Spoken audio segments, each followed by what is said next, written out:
భారత కరెన్సీ చివర్లో ఈ 4 గీతలు ఎందుకుంటాయో తెలుసా? ఎంతో ఆసక్తికరమైన విషయాలు ఇప్పుడు తెలుసుకుందాం. మన జీవితంలో ముఖ్య పాత్ర పోషించేది డబ్బు. ఇది ఏమైనా చేస్తుంది. డబ్బులు అవసరం లేనివాడు ప్రపంచంలో ఎవ్వరూ ఉండరు. ప్రతి ఒక్కరు కష్టపడేది డబ్బు కోసమే.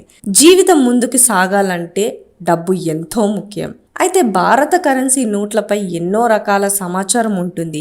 ఆర్బీఐ గవర్నర్ సంతకం నుంచి వివిధ రకాల కోడ్స్, భాషలు, ఇలా ఒక్కటేమిటి ఎన్నో రకాల ఇన్ఫర్మేషన్ ఉంటుంది. అయితే నోట్లపై ఉండే సమాచారం గురించి ఎవరికైనా తెలుసా? నోట్లపై 4 లైన్స్ ఉంటాయి. అది ఎప్పుడైనా గమనించారా? అసలు ఆ లైన్స్ ఎందుకుంటాయో అని ఎప్పుడైనా మీకు ఆలోచన వచ్చిందా? ఆ లైన్స్ ఎందుకుంటాయో ఇప్పుడు తెలుసుకుందాం. భారత కరెన్సీపై ఆ 4 గీతలు బ్లీడ్ మార్క్స్ అని అంటారు. వీటిని దృష్టిలో లోపం ఉన్నవారు అంటే బ్లైండ్ పీపుల్ వారి కోసం ప్రత్యేకంగా నోట్లపై ముద్రిస్తారు. ఎందుకంటే ఈ లైన్స్ని టచ్ చేసి అది ఎంత నోటు అనే విషయం చెప్పగలరట.